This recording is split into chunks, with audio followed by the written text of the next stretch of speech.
Morning to all of you. Sit down guys.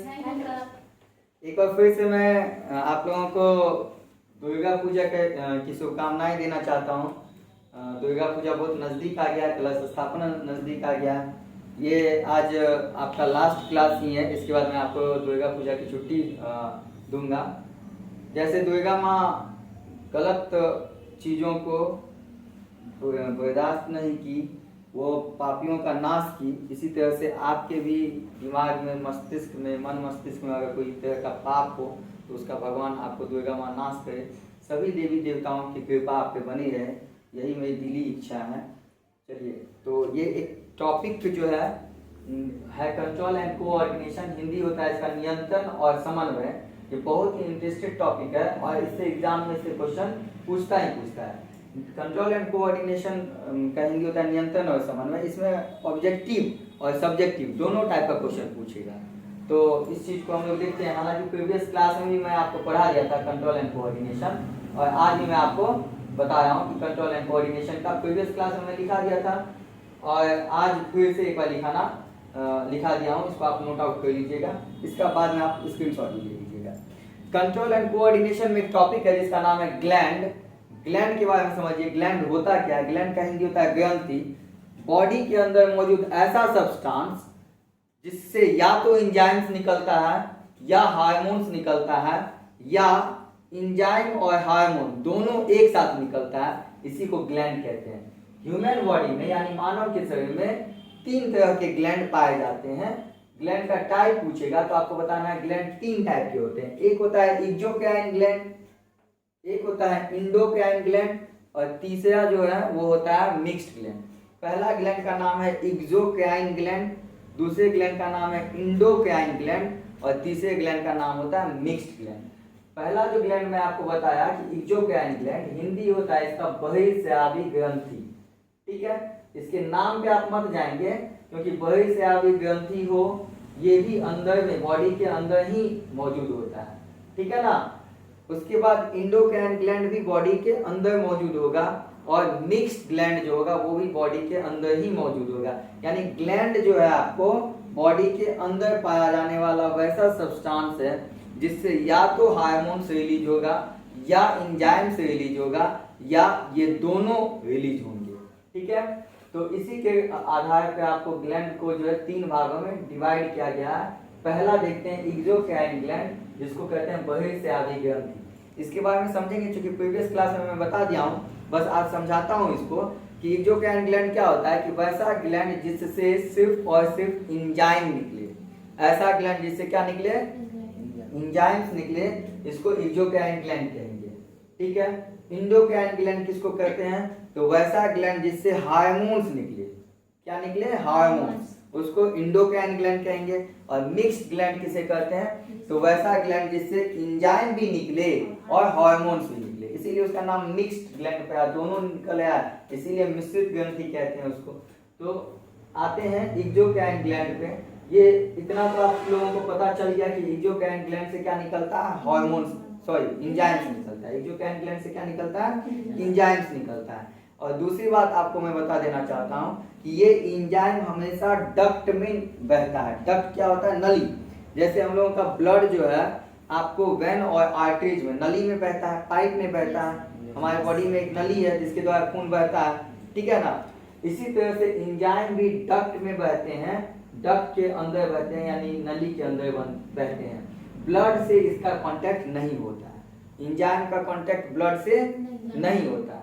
विभिन्न तरह के एक्सोक्राइन ग्लैंड्स के बारे में मैं प्रीवियस क्लास में आपको बताया था।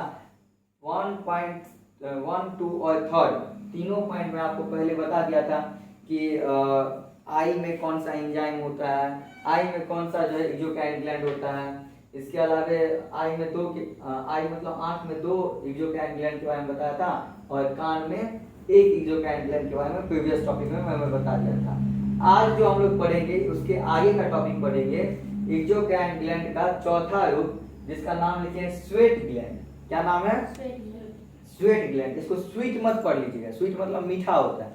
यहाँ पे स्वेट ग्लैंड लिखे हैं, हिंदी होता है इसका स्वेद ग्रंथि। ये स्वेद ग्रंथि क्या होता है, स्वेट ग्लैंड क्या होता है?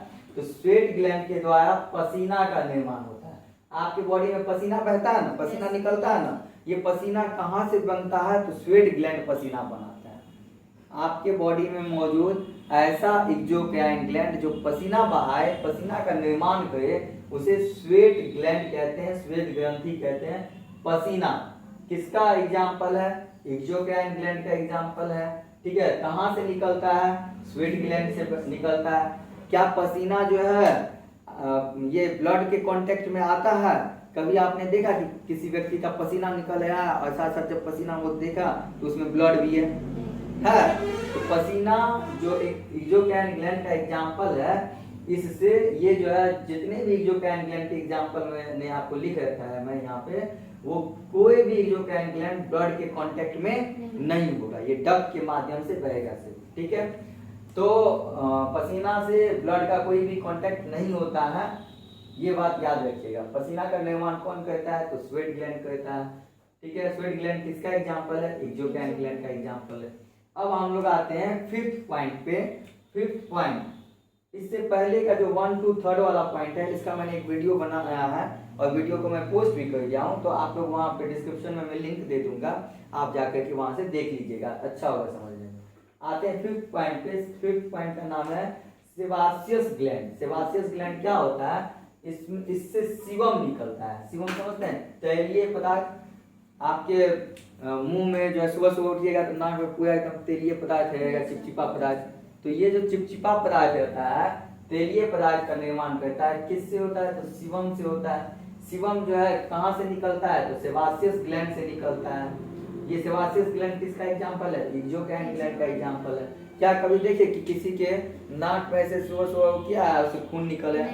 ऐसा नहीं है ना, क्योंकि हम बताए थे आपको कि ब्लड का कांटेक्ट एक्सोक्राइन ग्लैंड में नहीं होता। ठीक है, तो सेबासियस ग्लैंड के बारे में आप लोग समझ गए। सीवम जो तैलीय पदार्थ का निर्माण करता है। ठीक है, किसी व्यक्ति का जो है किसी व्यक्ति में बहुत ज्यादा सेबासियस ग्लैंड निकलता है, तो वो व्यक्ति का फेस देखिएगा वाइली लगेगा, समझे? तो आप वो जो है ना कई तरह के एकदम पूरा जो लड़कियां सब खासकर पूरा पोत लेगी क्रीम सब, सोचेगी कि सेबासियस ग्लैंड जो है उससे सीवम नहीं निकले, यानी तेल नहीं निकले। लेकिन नेचुरल रहने में फायदा है। अगर ज्यादा पोतिएगा आप लोग कोई भी क्रीम, तो सेबासियस ग्लैंड थोड़े ना उसका वो निकलना बंद हो जाएगा। तब वो क्या हो जाएगा? उसका पोर्स जो होगा, पोर्स समझते हैं ना, बॉडी का पोर्स, स्किन का पोर्स, वो बंद हो जाएगा। बंद हो जाएगा तो सेबासियस ग्लैंड निकल नहीं पाएगा, और इसीलिए इसी के कारण जो पिंपल्स भी होता है। पिंपल्स समझते हैं ना, छोटा छोटा मुंह पे फुंसी वगैरह सब, पिंपल्स वगैरह सब जो है, पिंपल्स इसी के कारण होता है। तो सेबासियस ग्लैंड समझ गए। सेबासियस ग्लैंड जो है आपको एनिमल्स वगैरह सब में बहुत ज्यादा निकलता है। आप गाय का छोटा बछड़ा को देखिएगा, हाथ ऐसे देखकर कि बहुत मुलायम लगेगा। भैंस का पीठ कभी छुए हैं, बहुत मुलायम लगता है।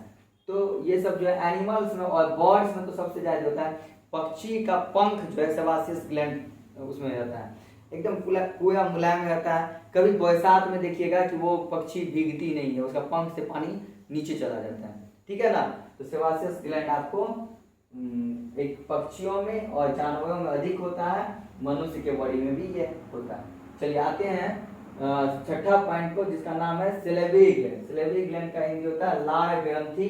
क्या होता है सिलेबरी ग्लैंड?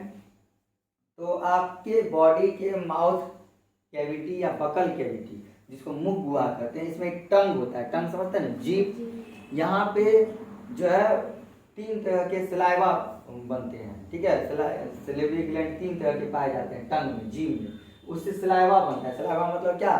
3 पेयर्स जो सिलेबरी ग्लैंड होता है उससे लार बनता है, इसी को थूक भी कहते हैं। तो सिलेबरी ग्लैंड के द्वारा सलाइवा यानी कि लार का निर्माण होता है। ये जो सलाइवा नामक एंजाइम है, ये पाचक एंजाइम है, डाइजेस्टिव एंजाइम। भोजन को पचाने का काम, क्वेश्चन पूछेगा कि भोजन का पाचन, फूड का डाइजेशन कहाँ से स्टार्ट हो जाता है? तो जैसे ही आप माउथ में लेते हैं ना फूड, वहीं से डाइजेशन स्टार्ट हो जाता है। और आपका लास्ट में कंप्लीट डाइजेशन कहाँ होता है भोजन का? तो स्मॉल इंटेस्टाइन यानी छोटी आंत में भोजन का कंप्लीट डाइजेशन हो जाता है। तो सेलेबरी ग्लैंड के द्वारा सलाइवा नामक पाचक एंजाइम का निर्माण होता है, जो भोजन को डाइजेस्ट करने में हेल्प करता है, भोजन को पचाने में मदद करता है। आगे देखते हैं हम लोग point number 7, gastric gland Hindi होता है जठर ग्रंथि। ठीक है, ये क्या होता है, तो ये हमारे डाइजेस्टिव सिस्टम में पाया जाता है। गैस्ट्रिक ग्लैंड कहाँ पाया जाता है, डाइजेस्टिव सिस्टम, जो आपका स्टोमक है ना, यहीं पे गैस्ट्रिक ग्लैंड पाया जाता है, जठर ग्रंथियां पाई जाती है। ये डाइजेस्टिव एंजाइम का सिक्रेशन करता है। डाइजेस्टिव एंजाइम मतलब क्या, पाचक एंजाइम।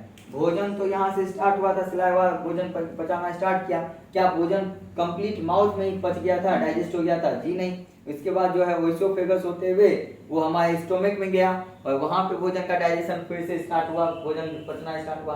तो गैस्ट्रिक ग्लैंड से बहुत तरह के गैस्ट्रिक जूस निकलते हैं। गैस्ट्रिक जूस निकलने के कारण वो क्या करते हैं, भोजन को पचाना स्टार्ट करते हैं। मैंने जो डाइजेशन वाला टॉपिक पढ़ाया है आप लोगों को, डाइजेस्टिव सिस्टम, पाचक तंत्र, पाचन तंत्र कहते हैं डाइजेस्टिव सिस्टम, इसको आप देख लीजिएगा तो उसमें कॉन्सेप्ट क्लियर हो जाएगा कि गैस्ट्रिक ग्लैंड से गैस्ट्रिक जूस निकलते हैं, जैसे रेनिन निकलता है, पेप्सिन निकलता है। ठीक है, ये सब क्या करता है, दूध को पचाने का काम करता है। और ये जो आपका जब गैस्ट्रिक ग्लैंड से वो जो गैस्ट्रिक जूस निकलेगा उसमें अनबैलेंस हो जाता है। वो अनबैलेंस मतलब क्या, असंतुलित हो जाता है। जैसे किसी दिन जो है ना, आप 2-3 दिन तक जो है भूखे रहे, मतलब 2-3 घंटा, 4 घंटा, 5 घंटा तक कंप्लीट भूखे रहोगे, फास्टिंग करिए, तो गैस्ट्रिक ग्लैंड से तो गैस्ट्रिक जूस निकल गया। ठीक है, और गैस्ट्रिक जूस को जो है भोजन पचाना था, लेकिन भोजन आपके पेट में मौजूद है ही नहीं, तो वो पचाना किसको, तब वो क्या करेगा, तब गैस बना देगा। ऐसे व्यक्ति को क्या बना देता है, गैस। इसी को गैस्ट्रिक डिजीज कहते हैं, समझे ना। पेट से आवाज निकलने लगेगा, एकदम पूरा लगेगा कि धुआं ढकाए हुआ है, तो जाता है डॉक्टर के पास। डॉक्टर जो है उसको बोलता है कि इसका मतलब लगता है तुम बहुत भूखे रहते हो। ठीक है, उसका गैस्ट्रिक ग्लैंड से गैस्ट्रिक जूस जो अनबैलेंस हो गया, इसके कारण उसको क्या हो जाता है, गैस्ट्रिक डिजीज हो जाता है। तब वो जो है आपको डॉक्टर प्रोवाइड करते हैं कि इनो पी लो, इनो से ठीक हो जाएगा, हाजमोला खा लो, उससे ठीक हो जाएगा। कभी कभी खूब खाते हैं, पार्टी वार्टी कहीं पे हो गया, ठीक है, अच्छा पार्टी है, बहुत अच्छा डिलीशियस फूड सब है, एकदम स्वादिष्ट खाना है, तो उसमें जा करके एकदम कंठ तक खा लेते हैं, मतलब बहुत ज़्यादा खा लेते हैं। उससे भी क्या होता है, उससे भी डाइजेशन खराब हो जाता है। ठीक है, तो तुरंत वहाँ से जब आप आइए तो भोजन को पचाने के लिए जो भी है, इनो है, हाजमोला है, ये सब आप इसमें यूज कर सकते हैं, तो गैस्ट्रिक डिजीज नहीं होगा। लेकिन वो सब भी रेगुलर यूज करने वाला चीज़ नहीं है। ठीक है, आगे देखते हैं हम लोग म्यूकस ग्लैंड। म्यूकस ग्लैंड क्या करता है कि किसी भी चीज को स्मूथ बना देता है। जैसे आप भोजन चबाए हैं दांत के द्वारा, ठीक है, आपके बकल कैविटी में भोजन गया, माउथ कैविटी में भोजन, उसको आप दांत से उसको क्या करें, चबाए हैं, और टंग क्या करता है, भोजन को एक जगह से दूसरी जगह लाए, मतलब भोजन को मिलाने का काम करता है। टंग जो है उसको उल्टाता पलटाता है, समझे ना। तो टंग जो है, जीभ, उसको भोजन को क्या किया, उल्टाया पलटाया, और दांत उसको काट रहा है, इधर से सलाइवा जो है जाकर के भोजन में मिल रहा है। तो यहाँ पे म्यूकस ग्लैंड से म्यूकस से आवित होता है और भोजन को स्मूथ बना देता है। स्मूथ मतलब समझते हैं ना, चिकना बना देता है। जैसे आप कोई स्टूडेंट है जो क्या कहा ना कि टाइट वाला रोटी, टाइट रोटी समझते हैं ना, एकदम जो हार्ड रोटी हो गया है वो खाया है, तो टाइट रोटी क्या डायरेक्ट एकदम कया वाला पदार्थ भोजन पेट में जाएगा, नहीं जाएगा। जब भी उसको ओइसोफेगस होकर के जाना है तो वो मुलायम होके ही जाएगा, और मुलायम बनाने का काम आपको म्यूकस ग्लैंड करता है। इसके अलावा पोटी जो होता है, पोटी करते वक्त भी देखिएगा कि वो भी मुलायम होता है, जो रेक्टम में स्टोर होता है और एनस के द्वारा बॉडी से बाहर निकलता है, तो वहां पे भी म्यूकस होता है। आते हैं इंडोक्राइन ग्लैंड के बारे में, तो कल देखेंगे। अभी हम लोग देख रहे हैं एक्सोक्राइन ग्लैंड। एक्सोक्राइन ग्लैंड का सबसे इंपॉर्टेंट पार्ट पे आते हैं, जिसका नाम है लीवर। लीवर को हिंदी में कहते हैं यकृत, या उर्दू में कहते हैं इसको जिगर। याद रखिएगा, कहते हैं ना, यह मेरे जिगर का टुकड़ा है। जिगर का टुकड़ा मतलब क्या, ये मत समझिएगा कि लीवर का टुकड़ा है। ठीक है, लीवर को उर्दू में कहते हैं जिगर और हिंदी में कहते हैं यकृत। यह जो होता है इसमें 2 सेल का बना होता है सामान्यतः। लीवर में कितने सेल पाए जाते हैं, सामान्यतः 2 सेल पाए जाते हैं। एक हेपेटिक सेल पाया जाता है, एक कूपर सेल पाया जाता है। ठीक है, लीवर में हेपेटिक सेल पाया जाता है और कूपर सेल पाया जाता है। इस हेपेटिक सेल के कारण लीवर अपने आप को ठीक करने में तुरंत सहयोग कर लेता है। यानी कि लीवर अगर डैमेज हो गया, यकृत अगर डैमेज हो गया तो अपने आप को क्या कर लेता है, वो ठीक कर देता है, ठीक कर सकता है। ये लीवर जो है इसमें रीजेनरेशन की प्रक्रिया बहुत फास्ट होती है। रीजेनरेशन क्या होता है, अभी हम जस्ट बताए थे आपको कि जैसे छिपकली का पूंछ कट जाए तो पूंछ फिर से आ जाता है, उसी तरह से लीवर का सेल्स अगर डैमेज हो जाए, लीवर की कोशिकाएं डैमेज हो जाए तो फिर से लीवर जो है बन जाता है। यानी कि वो अपने डैमेज पार्ट को तुरंत अपने आप ठीक कर लेता है। समझे ना? क्यों? क्योंकि उसमें कौन सा सेल है, हेपेटिक सेल है। और कूपर सेल के बारे में हम आपको बताएंगे कि इसका फंक्शन क्या है, ये हम आपको अभी जस्ट बताएंगे थोड़ी देर के बाद। हेपेटिक सेल का तो आप जान गए कि हेपेटिक सेल क्या होता है। आपको लीवर को डैमेज, अगर लीवर का कोई पार्ट डैमेज हो गया तो उसको ठीक तुरंत रिपेयर कर लेता है, तुरंत ठीक कर लेता है। समझे ना? तो लीवर में अपने आप को स्वतः ठीक करने की कैपेसिटी सबसे ज्यादा होती है। और पूछेगा कि सबसे कम बॉडी का वह कौन सा ऐसा सेल है जिसमें जो अपने आप को ठीक नहीं कर सकता। एक बार खराब हो गया तो एकदम बिल्कुल वो परमानेंटली खराब हो जाएगा। उसमें रीजनरेशन की कैपेसिटी उतनी ज़्यादा नहीं होती है और फास्ट तो होती नहीं है। तो वो हमारे ब्रेन का न्यूरॉन्स जो होता है, ब्रेन का जो सेल होता है, माथा का मस्तिष्क का सेल, उसमें जो न्यूरॉन्स होता है, तंत्रिका कोशिका, उसमें रीजनरेट करने की कैपेसिटी यानी अपने आप को ठीक करने की कैपेसिटी नहीं होती है। समझे? इसीलिए किसी का एक बार दिमाग पागल हो गया तो पागलों को ठीक करने में लंबा प्रोसेस लग जाता है। ठीक है? जबकि लीवर जो हमारे दाईं तरफ होता है, पेट के दाईं तरफ, अगर इसमें मान के चलिए खुदा न खास्ते कोई चाकू लगा दिया, मार दिया, ठीक है, तो चाकू से डैमेज हो गया लीवर और डॉक्टर सब जाएगा, उसको देखेगा तो अपेंडिक्स पट्टी करेगा। अगर लीवर डैमेज है तो लीवर अपने आप को तुरंत ठीक कर लेगा बहुत तेजी से। समझे? लेकिन उसका भी हद है, लिमिट है। ये नहीं कि चाकू निकाल कोई मार दिया और चाकू मार के अब गोल गोल गोल घुमा दिया तो पूरा का पूरा लीवर ही डैमेज हो जाएगा। तब थोड़े ना कि लीवर के बदले दूसरा लीवर आ जाएगा, ऐसा नहीं। लीवर का पार्ट अगर कहीं पे खराब हो गया, डिस्टर्ब हो गया, कोशिका जो है वो बीमार हो गई, कोशिका जो है समाप्त हो गई, तो वो नई कोशिकाएं बनाने में सक्षम होता है। और बॉडी का सबसे लार्जेस्ट एक्सोक्राइन ग्लैंड भी कौन है? लीवर है। क्वेश्चन पूछता है कि बॉडी का, पूछेगा कि बॉडी का सबसे बड़ा एक्सोक्राइन ग्लैंड कौन होता है, तो वो लीवर होता है। एक्सोक्राइन ग्लैंड का होता है बहिर्स्रावी ग्रंथि। बॉडी का सबसे लार्जेस्ट एक्सोक्राइन ग्लैंड को लीवर कहते हैं। ये पूछता है बॉडी का सबसे लार्जेस्ट एक्सोक्राइन ग्लैंड कौन होता है, याद कर लीजिए क्वेश्चन को, इसका आंसर होगा लीवर। ठीक है? लीवर यानी यकृत जो होता है बॉडी का लार्जेस्ट एक्सोक्राइन ग्लैंड है।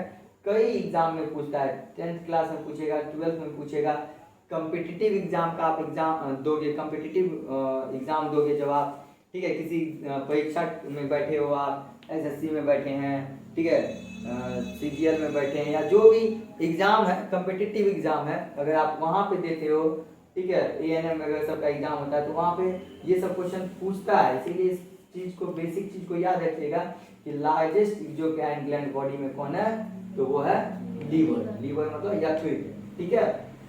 यकृत जो है क्षतिग्रस्त अंगों को, अपने क्षतिग्रस्त अंगों को, इन्हें की समझिएगा, दूसरे अपने क्षतिग्रस्त अंगों को स्वतः ठीक कर लेता है। बता दिए हैं।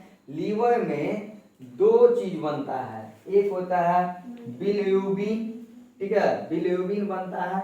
ये क्या करता है, बिलिरुबिन के बारे में समझिए। बिलिरुबिन से येलो कलर का पिगमेंट निकलता है।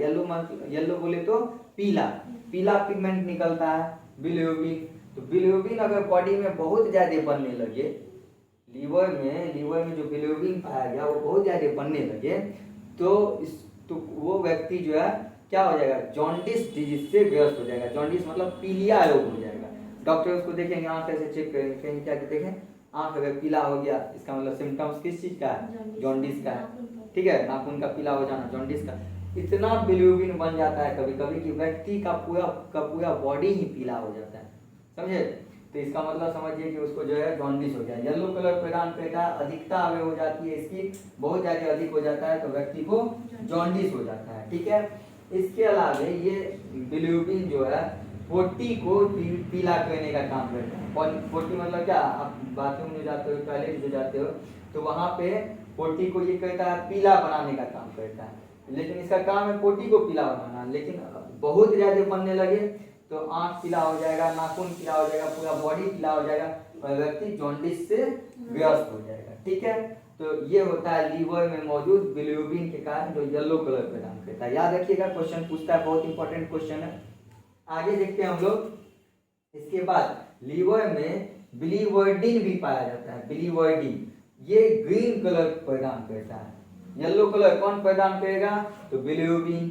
ग्रीन कलर कौन प्रदान करेगा? तो बिलिवर्डिन। बिलिवर्डिन क्या करता है? पित्त को ग्रीन बनाने का काम करता है। पित्त का कलर कैसा होता है? ग्रीन। और डाइजेस्टिव सिस्टम में आप लोगों को हम पित्त बताए थे, जिसको बाइल कहते हैं। बाइल डक्ट को ग्रीन बनाने का काम कौन करता है? बिलिवर्डिन करता है। इसके अलावा देखिए लीवर का और क्या क्या फंक्शन है। इसके अलावा लीवर जो है अमोनिया को, अमोनिया जिसका फॉर्मूला NH3 होता है, इसको यूरिया में कन्वर्ट कर देता है। यूरिया N2H4CO इसमें कन्वर्ट कर देता है, यानी बदल देता है। अमोनिया को यूरिया में क्यों बदला, इसको समझिए। हमारे बॉडी में जो अमोनिया बनता है डाइजेशन के बाद, जब डाइजेशन हो जाता है तो फिर क्या होता है? कुछ कुछ विषैला पदार्थ बन जाता है जो बॉडी के लिए हार्मफुल है। बहुत विषैला पदार्थ बन जाता है जो बॉडी के लिए क्या है? हार्मफुल। उसका बॉडी से उत्सर्जन होना बहुत ज्यादा जरूरी है। तो अमोनिया जैसा हार्मफुल पदार्थ बन जाता है, बहुत अत्यधिक विषैला पदार्थ बन जाता है। इसको यूरिया में कन्वर्ट कौन करता है? लीवर। अमोनिया जो है बहुत ज्यादा विषैला पदार्थ है, यूरिया भी विषैला पदार्थ है लेकिन उसकी अपेक्षा कम। ठीक है, यूरिया विषैला पदार्थ है लेकिन उसकी अपेक्षा कम विषैला पदार्थ है। तो अमोनिया को यूरिया में कन्वर्ट करने का काम कौन करता है? लीवर। और इस यूरिया को हम लोग यूरिक एसिड के रूप में बॉडी से बाहर निकाल देते हैं जब यूरिन पास करते हैं। यूरिन समझते हैं? URINE। जब यूरिन पास करते हैं तो यूरिक एसिड के रूप में, यूरिन के रूप में हम लोग यूरिया को निकालते हैं बॉडी से। क्वेश्चन पूछेगा यूरिन में क्या पाया जाता है? अमोनिया की यूरिया? तो क्या बताएंगे? यूरिया पाया जाता है। ठीक है, अमोनिया को यूरिया में कौन बदलता है? लीवर बदलने का काम करता है। अमोनिया और यूरिया में ज्यादा विषैला पदार्थ कौन है? अमोनिया। कम विषैला पदार्थ कौन है? यूरिया। लेकिन अभी और थोड़ा सा जानकारी हम आपको बता देते हैं। ये यूरिया जो है, ये अगर बॉडी में 4 घंटा 5 घंटा से अधिक रह गया, यानी आप यूरिन को रोके रहे, मूत्र को जो है रोके रहे, रोक दिए, तो उस टाइम में क्या होगा कि फिर से ये 4-5 घंटा के बाद अमोनिया में कन्वर्ट हो जाएगा, है ना। तो फिर विषैला पदार्थ, अत्यंत विषैला पदार्थ में कन्वर्ट हो जाएगा। इसीलिए यूरिन को, स्टूल्स वगैरह सबको कभी भी बॉडी में रोक के नहीं रखना चाहिए। तो ये आपका था। और आप कभी देखे भी होंगे कि जब यूरिन का विसर्जन होता है तो उस समय जो है ताजा ताजा यूरिन जो होता है वो बैड स्मेल नहीं देता है, दुर्गंध नहीं देता है, समझे। यूरिन जो है बैड स्मेल नहीं देता है, लेकिन वही 4-5 घंटा के बाद वहां पे बैड स्मेल आने लगता है। क्यों? क्योंकि वो यूरिया किस में कन्वर्ट हो गया है? फिर अमोनिया में कन्वर्ट हो गया है, समझे। और अमोनिया बहुत ज्यादा विषैला पदार्थ होता है। चलिए आगे देखते हैं। इसके अलावा लीवर जो है ग्लूकोज को ग्लाइकोज में चेंज कर देता है। जो ग्लूकोज लेते हैं भोजन से जो ग्लूकोज का फॉर्म हो जाता है, भोजन जब डाइजेस्ट हो जाता है तो ग्लूकोज में कन्वर्ट हो जाता है, और ग्लूकोज को भी ग्लाइकोज में कन्वर्ट करता है और स्टोर करके रख लेता है लीवर अपने आप में। पूछेगा कि सबसे ज्यादा ग्लाइकोज कहाँ पाए जाते हैं? तो लीवर में पाए जाते हैं, स्टोर कर लेता है। और जब आप फास्टिंग में हैं तो यही ग्लाइकोज ग्लूकोज टूट के आपको एनर्जी देता है, फैट भी एनर्जी देता है। तो ये जो है आपका ग्लूकोज को ग्लाइकोज में कौन चेंज करता है? लीवर। ठीक है, कार्बोहाइड्रेट को कोलेस्ट्रॉल में चेंज कौन करता है? तो लीवर। आप जो कार्बोहाइड्रेट लेते हैं, चावल खाते हैं, कार्बोहाइड्रेट लेते हैं, उस कार्बोहाइड्रेट को कोलेस्ट्रॉल में चेंज करने का काम कौन करता है? लीवर।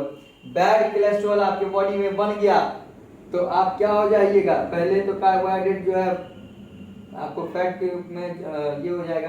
बैड कोलेस्ट्रॉल बन गया तो धीरे धीरे जो है स्किन, जो आपका मसल्स है, ठीक है, उसमें फैट और कोलेस्ट्रॉल जमा हो जाएगा। और बैड कोलेस्ट्रॉल जमा होने से क्या होगा? पहले तो मोटापा के शिकार हो जाएंगे, और उसके बाद जो है ये बैड कोलेस्ट्रॉल क्या करता है? हार्ट अटैक सबसे ज्यादा करता है। हार्ट का जो पाइप है, ठीक है, वेन आर्टरीज पढ़ाए थे हार्ट वाले टॉपिक में।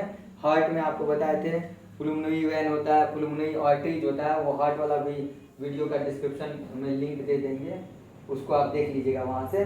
तो ये क्या कहता है ना, उस पाइप में जाके उसको जाम कर देता है। जैसे आपके घर में अगर पाइप से पानी आता है और बीच में कोई कचरा चला जाए, ठीक है, तो पानी जितना मात्रा में नीचे गिरना चाहिए पाइप से उतना नहीं गिरता है। उसी तरह से अगर धीरे धीरे बैड कोलेस्ट्रॉल जमा होने लगे हार्ट के पाइप में, तो क्या हो जाता है, हार्ट का पाइप ब्लॉकेज हो जाता है। ब्लॉकेज होना मतलब बंद हो जाता है धीरे धीरे, और तब जो है ना उसमें ब्लड को जाना चाहिए तो ब्लड जो है धक्का देके जाता है, इसीलिए हार्ट बीट जो है, इसीलिए व्यक्ति को क्या हो जाता है, हार्ट अटैक आ जाता है। क्या आ जाता है, हार्ट अटैक आ जाता है। तो हार्ट अटैक जो है बैड कोलेस्ट्रॉल की वजह से ही ज्यादातर होता है। ठीक है, आगे देखते हैं और समझते हैं इसमें कि नवजात शिशु जिसको इन्फेंट कहते हैं, इसमें ब्लड का निर्माण लीवर के मीजोडर्म नाम के सेल में होता है। ये क्वेश्चन भी पूछेगा, नवजात शिशु में ब्लड का निर्माण कौन करता है, तो लीवर करता है। जबकि एडल्ट ह्यूमन में यानी वयस्क शिशु में, वयस्क में, एडल्ट में, ठीक है, एडल्ट ह्यूमन यानी वयस्क मानव में, जैसे हम लोग हैं, आप लोग हैं, इसमें ब्लड में आरबीसी का निर्माण कौन करेगा, ब्लड का निर्माण कौन करेगा, तो बोन मैरो। बोन मैरो मतलब अस्थि मज्जा। बोन मैरो आप लोग देखे होंगे, जो चिकन और मटन खाते हैं तो देखते होंगे कभी कभी हड्डी को चबाते हैं, हड्डी के अंदर जो है, चिकन की हड्डी के अंदर देखते होंगे ब्राउन कलर का जो है होता है, उसको भी लोग चूस लेता है। ठीक है, तो बोन मैरो वही हड्डी के अंदर ब्राउन कलर का जो टेस्टी लगता है, अगर खाते होंगे तब देखते होंगे कि वही बोन मैरो। बोन के अंदर जो बोन मैरो होता है वहां पे उसको बोन मैरो कहते हैं, और उसमें ब्लड का निर्माण होता है किसमें, एडल्ट। लेकिन जो नवजात शिशु है, ठीक है, जो अभी जन्म नहीं लिया है या जो माँ के गर्भ में है, जो एकदम नवजात इन्फेंट है, ठीक है, जो एकदम जन्म लिया है, अभी नवजात है, 1 साल का है, 1.5 साल का है, 2 साल का है, 3 साल का है, तो अभी तो उसका हड्डी अच्छे से डेवलप नहीं ना हुआ। जब हड्डी डेवलप नहीं हुआ तो उसका बोन मैरो भी डेवलप नहीं हुआ है। ठीक है, हड्डी मैच्योर नहीं हुआ, बोन मैरो डेवलप नहीं हुआ, जिसके कारण ब्लड उसके बॉडी में कौन बना देता है, लीवर बनाता है। लीवर का कौन सा सेल, तो मीजोडर्म सेल। इसीलिए यहाँ पे लिखा है कि नवजात शिशु जिसको इन्फेंट कहते हैं, इसमें ब्लड का निर्माण लीवर के मीजोडर्म के द्वारा होता है। इसके अलावा हम बताए थे आपको कि लीवर में 2 तरह का सेल होता है, एक हेपेटिक सेल होता है, एक कुफोय सेल होता है। एक होता है हेपेटिक सेल, एक कुफोय सेल। कुफोय सेल का काम है कि लीवर में से अगर कम मात्रा में पॉइजन कोई ले लिया है, विषैला पदार्थ बहुत कम मात्रा में ले लिया है, अल्प मात्रा में लिया है, तो वो पॉइजन को निष्क्रिय कर देता है। कौन, कुफोय सेल। लीवर में मौजूद कुफोय सेल अत्यंत कम मात्रा में लिए गए पॉइजन यानी विष को निष्क्रिय करने का काम करता है। ठीक है, लेकिन अगर आप अल्कोहलिक सब्सटेंस बहुत मात्रा में लेते हैं, इसमें अल्कोहल होता है, कोई वाइन पीता है कंटिन्यूसली पीता है, कोई बियर पीता है कंटिन्यूसली पीता है, बहुत ज्यादा अल्कोहलिक सब्सटेंस का यूज करता है, या कोई पॉइजन खा लिया, बहुत ज्यादा पॉइजन खा लिया, तो लीवर का कुफोय सेल डैमेज हो जाता है, और डैमेज होने के बाद वो लीवर फेल होने के बाद व्यक्ति की मृत्यु हो जाती है। इसीलिए अगर कोई व्यक्ति पॉइजन खा के डेथ करे, तो डॉक्टर जो उसका क्या कहते हैं, डॉक्टर क्या कहते हैं बताइए, जब कोई व्यक्ति की मृत्यु हो जाती है तो पोस्टमार्टम कहते हैं। तो पोस्टमार्टम में वो लीवर को देखते हैं कि लीवर का कुफोय सेल कैसा है, एक्टिव है, कि वो जो है डेथ कर गया है। अगर एक्टिव नहीं है, डेथ किया है, तो डॉक्टर समझ जाते हैं कि व्यक्ति की मृत्यु पॉइजन से हुई है। समझे, तो ये पॉइजन यहीं पे जो कुफोय सेल होता है वो अत्यंत कम मात्रा के पॉइजन को तो निष्क्रिय कर सकता है। कभी कभी देखते होंगे कि कोई क्या बोले, क्या क्वेश्चन पूछे, पॉइजन मतलब विष। ठीक है, कोई देखते होंगे क्या कि झगड़ा की लड़की सब, महिला सब आपस में, वाइफ हस्बैंड में झगड़ा हुआ, और वो जो है कीटनाशक लाया था, बेचारा दवाई लाया था कीटनाशक खेत में डालने के लिए, समझे, अगर जो है चुपचाप जाकर के कीटनाशक पी। ठीक है, कीटनाशक जो है पी ली झगड़ा में, तो क्या हो गया, झगड़ा में कीटनाशक पीने अगर कम मात्रा में पी है तब तो लीवर का कुफोय सेल जो है उसको क्या करेगा, निष्क्रिय कर देगा।